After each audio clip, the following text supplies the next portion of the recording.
Well, I play Michael McCrea, and he's he's a very, very small time crook, and he took a loan from this fella unwisely, and now has to repay it, and has probably fallen behind on his repayments. So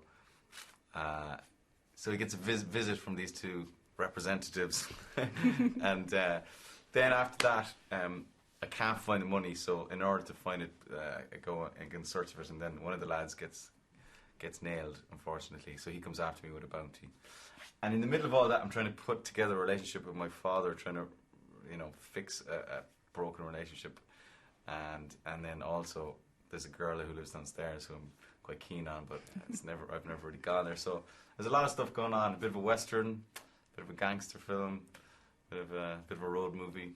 And did you enjoy playing this sort of over the top criminal in a way? How do you mean over the top? I did, yeah. I did. No, I did. It's all kind of slightly heightened. I mean, Margaret was a great writer of dialogue, and it's just the petty vanities of this particular guy are my favourite bit, because he's absolutely chuffed with himself. He thinks he's a real intellectual, liberal-minded, ethical gangster, as gangsters go. Of course, he's not. He's just a toe rag, really. So yeah, it's the self-delusion that I just loved. And then he's very fond of an interesting phrase. Like, there's a way of saying something in a very complicated way, he'll go for it. Can you give us an example? No, certainly, you got to go and see the movie. No cheap thrills here. I know it is. He's great crack. He's great fun to play. Great. Really was, yeah. What did you think of the script generally? Because I thought the writing was very good. It was very tight. Sort of, how did that change through the progression of the filming? Did you make it your own, or was it just very much? No, it didn't change as it was written? Very much at all, really. It was, as you say, the strength of the writing and the strength of the dialogue is very unique. It's this beautiful mix of the profane and the poetic, and the characters were gorgeous, and all of them had a purpose there. And like, when you come across material like that, you really want to just do it. So to answer your question, in the course of the shooting, there was very little that changed. I think you'd on occasion had to call Mark or something. Well, we did, yeah. We found there was a little bit of a hiatus. We ran out of the pool hall after this fella, and there was just a moment that we needed something else, and we were thinking about, we could send somebody back in to get the coke that had been splattered all over the table. And but we decided we'll just give him a ring. We'll give Mark a ring, and he came up with this line about trying to salvage something good from this tragedy, which he just turned out in about 5 minutes. So he's a terrific writer. So you don't mess that sort of stuff. You just try and kind of corral it a little bit into the reality of where it is. But no, it's always fun.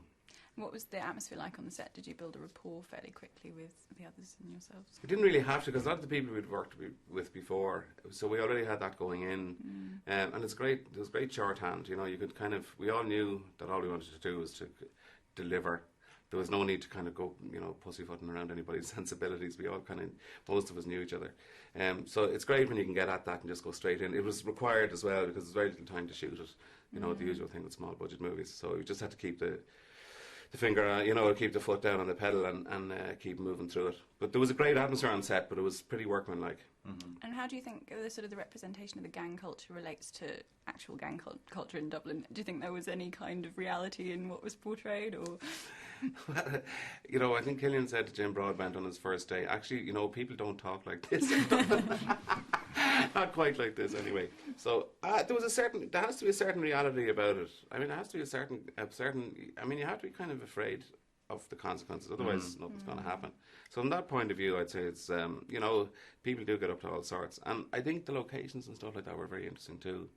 The setting of the film, it was all in that kind of mad suburban kind of. A lot of it was actually filmed in London, but it's like in a no man's land. So there was that sense of danger, I think, wasn't there?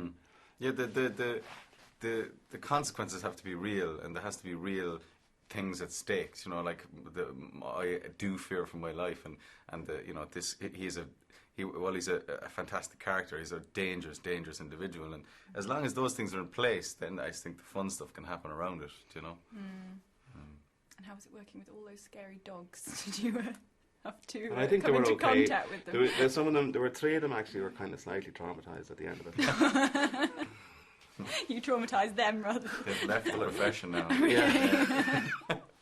Yeah, exactly. Yeah, they're trying to apply to become cats.